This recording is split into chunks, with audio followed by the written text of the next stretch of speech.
सुप्रभात छात्रों, मैं उम्मीद करती हूँ अब आप सबको ऑनलाइन स्टडी करना अच्छा लग रहा होगा और धीरे धीरे समझ में भी आने लगा है। पुस्तक सुलभ भारती कक्षा 7वीं का हम लोग 2 पाठ पढ़ चुके हैं, जिससे हमारी पढ़ाई आसान होने लगी है और अब हम लोग तीसरे अध्याय की ओर बढ़ेंगे। तो अब ध्यान देंगे पाठ की ओर। पाठ का नाम है देहात और शहर। तो बच्चों, नाम सुनकर आपको इतना समझ में आ गया होगा कि आज हम जो पढ़ेंगे वो देहात और शहर के बारे में होगा। तो सबसे पहले हम इस पाठ के लेखक पर प्रकाश डालेंगे। इस पाठ के लेखक है अभिषेक पांडे। इनका जन्म 29 जनवरी 1992 मुंबई महाराष्ट्र में हुआ था। समसामयिक विषयों में अभिषेक पांडे जी की विशेष अभिरुचि एवं लेखन रहा है। पांडे जी की रचनाओं में भारत की विविध समस्याओं जैसे बेरोजगारी, प्रदूषण, जनसंख्या वृद्धि आदि के दुष्परिणामों की जानकारी मिलती है। अब आगे बढ़ते हैं पाठ की ओर। तो पाठ शुरू करने से पहले हम पाठ में आए कठिन शब्दों पर ध्यान देंगे। सबसे पहले आप कठिन शब्दों को अपने नोटबुक में नोट कर लीजिए। दूरध्वनि मतलब टेलीफोन। स्वास्थ्य यानी आरोग्य, निरोग। अत्याधुनिक यानी आधुनिक, नए युग की, नए ज़माने की। बेरोजगारी मतलब कुछ काम न होना। गुटबाजी यानी दल बनाना, ग्रुप बनाना। अशिक्षित यानी अनपढ़ होना, निरक्षर होना। रोजगार, काम, नौकरी, व्यवसाय। चिराग यानी दीपक, दिया। आबादी मतलब जनसंख्या। कुछ और भी नए शब्द, मुहावरे और कहावतों पर ध्यान दीजिए। साझा करना यानी बांटना। रौनक मतलब चमक दमक। व्यथित मतलब दुखी। विख्यात यानी बहुत प्रसिद्ध। आबादी यानी जनसंख्या। चिल्लपो मतलब शोर शराबा। मुहावरों पर ध्यान दीजिए।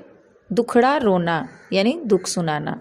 दिन दूनी रात चौगुनी उन्नति यानी तेज गति से विकास होना। चार चांद लगाना यानी शोभा बढ़ाना। कहावत है चिराग तले अंधेरा यानी योग्य व्यक्ति। अब ध्यान देंगे पाठ के मुख्य भाव पर। तो चलिए देखते हैं इस पाठ के मुख्य भाव क्या है। प्रस्तुत पाठ देहात और शहर में लेखक पत्राचार के माध्यम से शहर और देहात के बीच आपसी वार्तालाप दिखाकर हमारा ध्यान आकर्षित किए हैं। इस पाठ का मुख्य भाव छात्रों को पत्र लिखने के लिए प्रेरित करना तथा हमारे समाज में स्थित कई सामाजिक समस्याओं, नई योजनाओं की ओर उनका ध्यान आकर्षित करना है। आज के आधुनिक मानव के जीवन में कई समस्याएं हैं। प्रत्येक व्यक्ति अपने जीवन से बेहाल होता जा रहा है। ऐसी स्थिति में हमें एक दूसरे के दुख, दर्द, कमी एवं अच्छाइयों को समझकर तथा जानकर प्रस्तुत पत्र में लेखक ने देहात और शहर के अपने सुख दुख एवं बढ़ती हुई जनसंख्या के अभिशाप पर अनेक सुझाव दिए हैं। आगे बढ़ते हैं हम लोग पाठ की ओर। तो यहाँ पर देखिए, सबसे पहले जो देहात है वो शहर को पत्र लिख रहा है। जो यह पत्र लिखा गया है दिनांक 1 अगस्त 2017 को। क्या कह रहा है देहात शहर से कि प्रिय मित्र शहर नमस्कार। पत्र लिखने के तरीके आप इसमें देखेंगे। प्रिय मित्र शहर नमस्कार, कल तुमसे बात हुई, मेरे सुख दुख के संबंध में पूछा, धन्यवाद। देहात कह रहा है शहर को कि कल तुमसे जो मेरी बातें हुई, तुमने मेरे सुख दुख के बारे में पूछा, इसके लिए तुझे धन्यवाद। बहुत सारी बातें मन में है, सब कुछ दूरध्वनि पर कहना मुश्किल है, सोचा पत्र ही लिखूं। और देहात कह रहा है कि मेरे मन में बहुत सारी बातें हैं, लेकिन सारी बातें मैं दूरध्वनि पर नहीं कह सकता हूँ। दूरध्वनि यानी टेलीफोन पर नहीं कह सकता हूँ, इसलिए मैं सोचा कि तुम्हें पत्र लिखकर सब बातें बताता हूँ। मैं अपना दुखड़ा क्या रोऊं, चलिए इस बार कुछ अच्छी बातें भी तुमसे साझा करता हूँ। कह कि हर बार मैं देहात के बारे में कुछ बुरा ही क्यों बोलूँ, इस बार मैं तुमसे कुछ अच्छी बातें बताना चाहता हूँ, साझा करना चाहता हूँ, यानी बांटना चाहता हूँ, बताना चाहता हूँ। डिजिटल क्रांति का थोड़ा असर हमारे गांव में भी दिखाई पड़ने लगा है। डिजिटल क्रांति यानी जो अभी नए समय में नई नई चीज़ों का आविष्कार हुआ है, जैसे टेलीफोन है, मोबाइल है, बिजली, लाइट हर जगह। तो इन सारी चीज़ों को डिजिटल क्रांति का जो थोड़ा असर है वो हमारे गांव में भी अब दिखाई पड़ने लगा है। मोबाइल के माध्यम से नित्य नवीन सूचनाएं हम तक पहुंचने लगी है। कह रहे हैं कि मोबाइल जो सबके घरों में सुविधा के अनुसार मिल चुका है, उसके माध्यम से, उसके ज़रिए से नित्य नवीन यानी हमेशा नए नए सूचनाएं, खबर हमें भी मिलने लगी है। स्वच्छ ग्राम स्वस्थ ग्राम परियोजना घर घर तक पहुंच गई है। और एक चीज़ क्या पहुंचा है कि स्वच्छ ग्राम स्वस्थ ग्राम, यानी जो स्वच्छ रहेगा वही स्वस्थ रहेगा, यह परियोजना भी घर घर तक पहुंच गई है। ग्रामजन भी शिक्षा, स्वास्थ्य, रोजगार, खेती के नवीन औजारों और आधुनिक खेती की पद्धतियों को थोड़ा थोड़ा जानने लगे हैं। घर घर में शौचालय जैसी सुविधाओं के प्रति लोग जागरूक हो रहे हैं। यहाँ पर बताया गया है कि गांव के लोग भी अब खेती से संबंधित औजार के बारे में या खेती में लगने वाली पद्धतियों के बारे में जानने लगे हैं और घर घर में शौचालय जैसी सुविधाएं भी अब गांव में हो गई है और लोग इसके लिए जागरूक होने लगे हैं, मतलब समझने लगे हैं, आगे बढ़ने लगे हैं इसके पीछे काम करने के लिए। आगे लेखक कह रहे हैं कि हालांकि कुछ परेशानियां अभी वहीं की वहीं हैं, यानी गांव पूरी तरह से डिजिटल नहीं हुआ है, पूरी तरह से आगे नहीं बढ़ पाया है। पीने का पानी लाने के लिए दूर दूर तक जाना पड़ता है। जो पीने के लिए मीठा पानी होता है, इसकी सुविधाएं अभी सबके पास नहीं है, इसके लिए लोगों को दूर दूर जाना पड़ता है। मेरे यहाँ विद्यालय तो है पर उनमें आवश्यक सुविधाएं नहीं है। गांव कह रहा है, देहात कह रहा है शहर से कि मेरे यहाँ विद्यालय है लेकिन जो अच्छी सुविधा चाहिए विद्यालय में वो सारी सुविधाएं नहीं है। महाविद्यालय तो हमारे गाँव से बहुत दूर है। महाविद्यालय यानी हाई स्कूल जो होता है वह हमारे गाँव से बहुत ही दूर है। तुम्हारे बारे में सोचता हूँ तो लगता है कि तुम्हारे पास अत्याधुनिक और अच्छी सुविधाएं हैं। गांव कह रहा है शहर को कि और जब मैं सोचता हूँ तुम्हारे बारे में तो मुझे लगता है कि तुम्हारे पास अत्याधुनिक यानी नए ज़माने की चीज़ें भी है और अच्छी सुविधाएं भी है, विकसित तकनीक है और विकसित आगे बढ़ने वाली चीज़ें भी है तुम्हारे पास। तुम्हारी दिन दूनी रात चौगुनी उन्नति हो रही है। दिन दूनी रात चौगुनी उन्नति होना एक मुहावरा है, मतलब दिन प्रतिदिन आगे बढ़ना। तो तुम्हारी दिन दूनी रात चौगुनी उन्नति हो रही है, यानी तुम दिन प्रतिदिन आगे बढ़ रहे हो। तुम कितने सुखी हो। यातायात के आधुनिक साधन, पक्की चौड़ी सड़कें, बड़े बड़े शॉपिंग मॉल और 24 घंटे बिजली की सुविधा तुम्हारे शान में 4 चांद लगा देती है। कह रहा है देहात कि तुम कितने खुशनसीब हो, कितने लकी हो कि तुम्हारे पास ये सारी सुविधाएं हैं। कभी कभी मन बहुत उदास हो जाता है। एक ज़माना था जब मेरे यहाँ बहुत खुशहाली थी, चारों तरफ हरियाली थी, पर अब पहले जैसी रौनक नहीं रही। और देहात बता रहा है कि एक ज़माना था यानी बहुत पहले जब लोग गांव में ही रहते थे तो चारों तरफ हरियाली थी और चारों तरफ खुशहाली थी, लोग बहुत खुश थे। मैं असुविधा, बेरोजगारी, आपसी झगड़े, गुटबाजी, अशांति जैसी समस्याओं से घिरता जा रहा हूँ। देहात कह रहा है कि आज के समय में मैं किस तरह की चीज़ों से घिरता जा रहा हूँ। बेरोजगारी गांव में बहुत ज़्यादा है, आपसी झगड़े हैं, गुटबाजी है यानी ग्रुप बनाने वाली चीज़ें, अशांति जैसी समस्याओं से मैं घिरता जा रहा हूँ। यहाँ के कुछ अशिक्षित और अल्प शिक्षित लोग परिवार कल्याण के प्रति आज भी उदासीन हैं। गांव बता रहा है कि हमारे गांव में जो लोग हैं जो कि अशिक्षित हैं यानी बिल्कुल भी पढ़े लिखे नहीं हैं और अल्प शिक्षित हैं यानी थोड़े पढ़े लिखे हैं, ये लोग आज भी परिवार कल्याण के प्रति उदासीन है, यानी इन्हें अपने जनसंख्या नियंत्रण के बारे में कुछ जानकारी नहीं है। जनसंख्या भी बढ़ रही है, उनके लिए यहाँ काम धंधा नहीं है और इन जानकारी न होने की वजह से यहाँ जनसंख्या भी खूब बढ़ रही है, जिसकी वजह से यहाँ पे किसी को भी काम धंधा नहीं मिल रहा। रोजगार की तलाश में लोग शहर जा रहे हैं, यहाँ काम के लिए मजदूर नहीं मिल रहे हैं। शहरी चमक दमक और आधुनिक सुविधाओं की ओर आकर्षित होकर लोग मुझे अकेला छोड़कर तुम्हारी ओर दौड़ रहे हैं।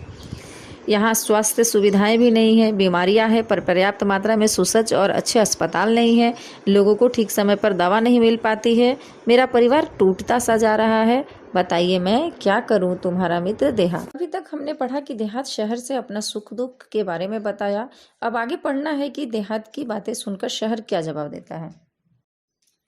शहर देहात को इस प्रकार पत्र लिखता है, देखिए। प्रिय मित्र देहात, नमस्कार। दिनांक 15 अगस्त 2017। आज स्वतंत्रता दिवस है। स्वतंत्रता दिवस मतलब आज़ादी का दिन 15 अगस्त। इस उपलक्ष्य में हार्दिक बधाई। पत्र मिला, तुम्हारी प्रगति के बारे में जानकर खुशी हुई। प्रगति यानी उन्नति, प्रोग्रेस। परिवर्तन सृष्टि का नियम है, भला तुम्हारी स्थिति क्यों न बदलती। शहर कह रहा है कि परिवर्तन जो है वह सृष्टि का, दुनिया का नियम है, तो तुम्हारी स्थिति क्यों न बदलती। यानी देहात में भी परिवर्तन आना जायज़ है, सही है। धीरे धीरे और भी विकास होगा और शहर कह रहा है कि धीरे धीरे आगे और भी विकास होगा। यहाँ पे एक कबीर का दोहा है जो इस प्रकार से इसमें कहा गया है कि धीरे धीरे रे मना, धीरे सब कुछ होए, माली सींचे 100 घड़ा, ऋतु आए फल होए। कबीर जी का यह दोहा मनुष्य को यह संदेश देता है कि मनुष्य को अपने मन को समझाना चाहिए कि धीरे धीरे रे मना, धीरे सब कुछ होए। मतलब हे मन, तुम अधीर न हो, धीरे शांत रहो, धीरे रहो, धीरे से ही सब कुछ होता है। माली सींचे 100 घड़ा, ऋतु आए फल होए। चाहे मालिक कितनी भी घड़ा किसी पौधे को सींच ले, लेकिन वह तभी फल फूल देगा जब उसका समय आएगा। चाहे कितने भी घड़े से आप पानी डालो, लेकिन वह आपके पानी डालने से तुरंत फल नहीं देगा, तभी फल देगा जब उसका समय आएगा। यानी माली सींचे 100 घड़ा, माली चाहे कितनी भी ज़्यादा घड़ा पानी डाल दे, लेकिन पानी डालने से फल तुरंत नहीं आएगा। ऋतु आए फल होए, फल तभी होगा जब उसका समय आएगा। यानी सब्र रखना चाहिए, धीरज रखना चाहिए, फल हमें तभी मिलता है जब समय आता है। आगे लेखक कह रहे हैं कि माना कि कुछ परेशानियां हैं, वहाँ के परिवार तेजी से मेरे यहाँ आ रहे हैं, परंतु यहाँ आकर भी सब कहाँ सुखी है। चिराग तले अंधेरा, चिराग तले अंधेरा है मतलब यह एक मुहावरा है। इसका मतलब है कि जब दिया जलता है, चिराग जलता है, तो आप खुद उसके नीचे देखोगे तो अंधेरा दिखता है। यानी ऐसा लगता है आदमी को कि हम कहीं दूसरे जगह जाएंगे तो वहाँ सुखी रहेंगे, लेकिन यह बात भी गलत है। यहाँ भी सब लोग सुखी नहीं है। क्या सभी शहर से आने के बाद से सुखी हैं? जिन बस्तियों में, जिन हालात में वे रहते हैं, तुम सुनोगे तो और बेचैन और व्यथित हो जाओगे। शहर कह रहा है देहात से कि जो देहात के लोग यहाँ पे आते हैं और कई बार इतनी परेशानियों में रहते हैं जो मैं तुम्हें बताऊंगा तो तुम व्यथित हो जाओगे, यानी दुखी हो जाओगे। मेरे यहाँ की दिन ब दिन बढ़ती भीड़ से मैं परेशान हो उठा हूँ। शहर बता रहे कि जो मेरे यहाँ बढ़ती भीड़ है उससे मैं काफ़ी परेशान हो उठा हूँ। जिस चमक दमक की बात तुम कह रहे हो वह सबको कहाँ उपलब्ध है। कह रहे कि क्या सब लोग, तुम्हें क्या लगता है कि हर कोई शहर में आकर सुखी है? नहीं, ऐसा नहीं है। अगर हर कोई शहर में आकर सुखी होता तो अभी फ़िलहाल आपने जो ये कोविड-19 की परिस्थिति को देखा, जो लोगों को भागना पड़ा, तो ऐसा क्यों करता लोग? अगर हर कोई अपने घर में सुखी है तो क्या 6 महीने घर में बंद होकर नहीं रह सकते थे?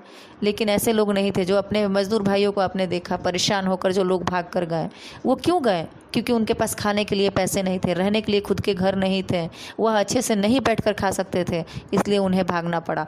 तो शहर समझा रहा है देहात को कि तुम्हें ऐसा क्यों लग रहा है कि जो देहात के लोग शहर आ जाते हैं वह बहुत सुखी हैं।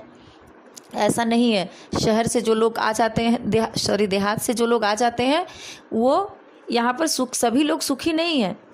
तुम्हारे यहाँ से जो यहाँ आते हैं कई बार बाद में पछताते भी है। शहर कह रहा है कि जो गांव से लोग शहर आ जाते हैं वो कई बार पछताने भी लगते हैं। आगे लेखक बता रहे हैं शहर की ओर से कि मैं चाहता हूँ कि तुम अपने लोगों को समय रहते अपना महत्व समझाओ। छोटा परिवार, सुखी परिवार की बात अब उनकी समझ में आ जानी चाहिए। तुम उन्हें बुराइयों से दूर रखकर विभिन्न व्यावसायिक कौशलों, कंप्यूटर संबंधी जानकारी विकसित करने की तरफ ध्यान दो। देहात को शहर बता रहा है कि तुम गांव वालों के मन में यह बातें डालो कि विभिन्न व्यवसाय किए जा सकते हैं, कंप्यूटर वगैरह से बहुत कुछ ऑपरेट किया जा सकता है। खेल तो ग्रामीण जीवन की आत्मा है। यानी गांव के लोगों के लिए खेलना तो बहुत करीब से लोग खेल को जानते हैं। दौड़ना, तैरना, पेड़ों पर चढ़ना उतरना तो वहाँ के बच्चों की रग रग में रचा बसा है। आज कितने विख्यात खिलाड़ी गांव से ही आगे बढ़े हैं। आजकल सिर्फ स्टडी करके ही हम आगे नहीं बढ़ सकते हैं, खेल से भी आगे बढ़ सकते हैं। और बहुत सारे ऐसे खिलाड़ी आए हैं जो कि गांव की तरफ से ही हैं। उनको प्रोत्साहित करना तुम्हारी नैतिक जिम्मेदारी है। उन्हें तुम प्रोत्साहित करो। ये बात शहर कह रहा है गाँव से कि तुम उन्हें प्रोत्साहित करो, उन्हें बताओ कि वो अपनी कला को देखें, अपने अंदर छिपे हुए हुनर को पहचाने। खेल संबंधी मार्गदर्शन देकर हमारा देश अंतर्राष्ट्रीय स्तर पर प्रगति कर सकता है। अपने गांव को एक परिवार समझकर उसे विकसित करने का प्रयत्न करना होगा। कह रहे कि अपने गांव को अपना परिवार समझकर उसे विकसित करो, उसे आगे बढ़ाओ। तुम्हारी और मेरी समस्या का मूल कारण दिनों दिन बढ़ती आबादी, अशिक्षा और गरीबी है। कह रहा है कि चाहे शहर हो या देहात, सबकी अशिक्षित होना ही और बढ़ती आबादी और गरीबी ही हर किसी की समस्या का मूल कारण है। मेरे यहाँ लोग रोजगार की तलाश में आना कम कर दे, तुम गांव वालों को सहकारिता का महत्व बताओ। शहर कह रहा है कि लोग मेरे यहाँ आना कम करें, इसके लिए तुम्हें क्या करना होगा? गांव वालों को सहकारिता का यानी खुद काम करने के महत्व के बारे में बताना होगा। सहकारिता पर आधारित छोटे छोटे व्यवसाय तुम अपने यहाँ शुरू करवाओ ताकि कृषि आधारित अनेक लघु उद्योग, फलों उत्पादन, औषधीय वनस्पतियों की खेती, पशुपालन जैसे अनेक व्यवसाय शुरू किए जा सकते हैं। जो काम लोग शहर में आकर करते हैं ये सारा काम गांव में भी किया जा सकता है। अरे देहात भाई, कितने भाग्यशाली हो कि तुम प्रदूषण मुक्त वातावरण में रहते हो। खुला खुला परिसर यानी चारों तरफ खुला खुला जगह, न धुआं न वाहनों की चिल्लपें यानी न किसी तरह का धुआं आ रहा है, ना ही वाहनों की चिल्लपें यानी गाड़ियों की आवाज़ आ रही है। हरे भरे पेड़, ये सब चीज़ें तुम्हारे पास है। रात में तारों भरा आसमान तो सवेरे उगते सूरज के दर्शन कितनी सहजता सरलता से हो जाती है। कह रहे हैं कि रात में तुम्हें तारों से भरा हुआ आसमान दिखता है और सुबह उगता हुआ सूरज दिखता है, जो शहर के लोग जल्दी देख नहीं पाते हैं। हम तो इमारतों के जंगल में बदल गए हैं। शहर कह रहे हैं कि हमारे पास तो सिर्फ इमारत ही इमारत जैसा जंगल बना हुआ है। खुला आसमान, बड़ा मैदान हमारे लिए कितने अनमोल एवं दुर्लभ हो गए हैं, ये तुम नहीं समझ सकते। तुम्हारे तहसील और क्षेत्र के लोगों को चाहिए कि वे अपने क्षेत्र का सर्वांगीण विकास करने के लिए अपने जनप्रतिनिधियों का सहयोग लें। कह रहे हैं कि तुम्हारे एरिया में, तुम्हारे क्षेत्र में जो लोग हैं, उन्हें चाहिए कि अपने ही क्षेत्र को आगे बढ़ाने के लिए, सर्वांगीण विकास करने के लिए, सबका विकास करने के लिए अपने जनप्रतिनिधियों का सहयोग ले। जो तुम्हारे आगे जो प्रधान लोग हैं, उनसे पूछ करके, उनकी सहायता लेकर के अपने देश, अपने गाँव का विकास करना चाहिए। तुम्हारे यहाँ जो बच्चे विद्यालय में पढ़ रहे हैं, यदि अभी से उन्हें सही दिशा, उचित मार्गदर्शन दिया जाए तो भविष्य में वे ही हम सब की व्यथा कम कर सकते हैं। कह रहे हैं कि जो गांव में बच्चे पढ़ रहे हैं, उन्हें अभी से अच्छी शिक्षा दी जाए, जो शिक्षक लोग हैं उन पर विशेष ध्यान दिया जाए और अच्छी शिक्षा दी जाए, तो वे बच्चे देश के लिए भविष्य बनकर तैयार होंगे। वही हमारे आशा स्थान है। मुझे पूरा विश्वास है कि उन पर अवश्य ध्यान दिया जाएगा और मैं जानता हूँ कि आने वाले कुछ समय में गांव पर भी बहुत कुछ विकसित हो जाएगा, उन पर बहुत अच्छे से ध्यान दिया जाएगा। तुम्हारा अपना शहर। इस प्रकार देहात और शहर पर आधारित यह पाठ समाप्त होता है और अब इस पाठ से हमें क्या सीख मिलती है, इसके तरफ मैं आपको ले चलती हूँ। इस पाठ से हमें यह सीख मिलती है बच्चों की, दूसरों की सहायता के बल पर मनुष्य अपने लक्ष्य को प्राप्त नहीं कर सकता। वह स्वयं कष्ट करके, मुसीबतों का सामना करके, अयोग्य को योग्य बनाकर, अपनी बुद्धि का सही उपयोग करके असाध्य कार्य को भी साध्य कर सकता है। दूसरों की प्रगति को देखने से अच्छा है कि स्वयं की कमियों को पहचान कर उसके अनुसार कार्य करें और अपनी सफलता का मार्ग सहज एवं सरल बनाएं। इस प्रकार यह पाठ समाप्त होता है और मैं उम्मीद करती हूँ आपको सब कुछ अच्छी तरह से समझ में आ गया होगा। अगर कुछ भी डाउट हो, कुछ समझ में ना आया हो, तो प्लीज़ अपने कमेंट्स द्वारा मुझसे पूछिए।